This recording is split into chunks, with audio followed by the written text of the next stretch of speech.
सरदार पटेल ऐसे नेता थे जिसने पहली बार आरएसएस पर प्रतिबंध लगाया था। अगर सरदार पटेल जीवित होते और 10 साल तो ये लोग आज सामने दिखते भी नहीं। हमारे आदरणीय प्रधानमंत्री अपने आप को ईश्वर के अवतार मानते हैं, उनके भक्त उनको ईश्वर के अवतार मानते हैं। वो भी कहते हैं, उनका कहना है कि मैं समय से पहले समय को भांप लेता हूं, ये ईश्वर की कृपा है। तो क्या ये आतंकवादी पहलगांव में घुसकर 26 लोगों को मारने आने वाले हैं, ये आपने क्यों भाप नहीं लिया? श्री संजय राउत जी, यू हैव 4 मिनट्स। 4 मिनट है। बाप रे, बहुत दिया सर, इतना मत दीजिए, बहुत दिए। 16 घंटा चर्चा है और 4 मिनट दे रहे हो आप। आपके पार्टी को जितना दिया आपने लिया होगा। पार्टी की बात छोड़ो, आपने ही दिया। दे रहे हैं सर। मैं बहुत संक्षिप्त में अपनी बात रखूंगा जी। पहलगांव में 26 लोगों की हत्या हो गई। कैसे? अब तक सरकार नहीं बता पा रही है। पूरा कश्मीर गृह मंत्रालय के अधीन है। 370 हटाने के बाद कश्मीर को केंद्र शासित प्रदेश बना दिया। वहां की पुलिस गृह मंत्रालय का आदेश का पालन करती है। पूरे कश्मीर में आर्म फोर्स एक्ट लगा दिया है। वहां के गवर्नर भी आपके हैं, बहुत मजबूत आदमी है। फिर भी हमला हुआ और हमलावर निकल गए। गवर्नर ने भी अपनी चूक मान्य की है कि ये चूक हो गई है, सुरक्षा में चूक हो गई है। अगर सुरक्षा में चूक हो गई है, 26 लोग मारे गए हैं, सिंदूर उजाड़ दिया है 26 हमारे माता भगिनों का, तो उसकी जिम्मेदारी कौन लेगा और इस्तीफा कौन देगा? जिम्मेदारी लेकर पंडित नेहरू देंगे? नहीं, पंडित नेहरू देंगे या प्रेसिडेंट ट्रंप देंगे या जेडी वांस देंगे? कौन देंगे?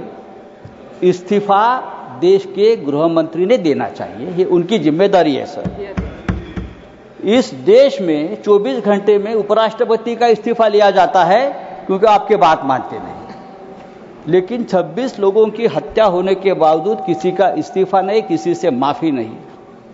ये इस देश की स्थिति है। हमारे आदरणीय प्रधानमंत्री अपने आप को ईश्वर के अवतार मानते हैं, उनके भक्त उनको ईश्वर के अवतार मानते हैं। वो भी कहते हैं, उनका कहना है कि मैं समय से पहले समय को भांप लेता हूं, ये ईश्वर की कृपा है।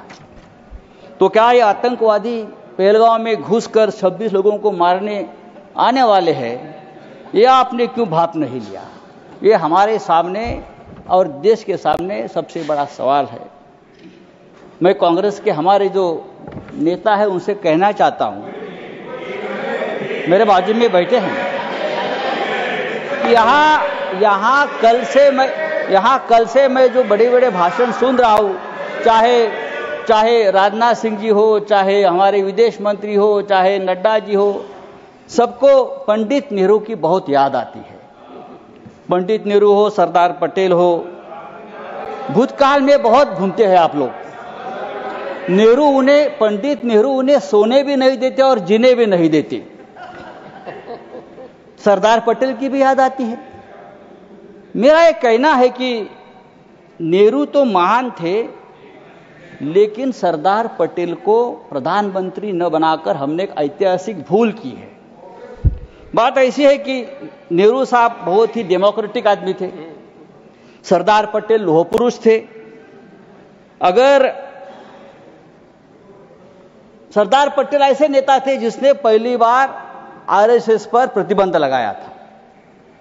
अगर सरदार पटेल जीवित होते और 10 साल तो ये लोग आज सामने दिखते भी नहीं। आरएसएस को पूरे आज प्रतिबंध लगा देते। समय समाप्त हो रहा है, उनकी विषय पर बोलिए। फेंक देते। समय समाप्त हो रहा है, विषय पर बोलिए। तो आपको पंडित नेहरू का आभार मानना चाहिए कि पंडित नेहरू की वजह से आप यहां बैठे हैं, राज कर रहे हो। ये पंडित नेहरू की मेहरबानी है। अगर सरदार पटेल प्रधानमंत्री होते तो आज आप हमारे सामने सत्ता में हो या देश में दिखते नहीं, उखाड़ कर फेंक देते। सर नहीं सर, सरकार ने आपका समय समाप्त हो गया। मैंने बोला था आपको, लेकिन आप उलझे हुए थे। मैंने आपको बोला था। सरकार बोल रही है समय समाप्त हो गया आपका। हमारे सामने, अब मैं नेक्स्ट स्पीकर बुलाऊंगा।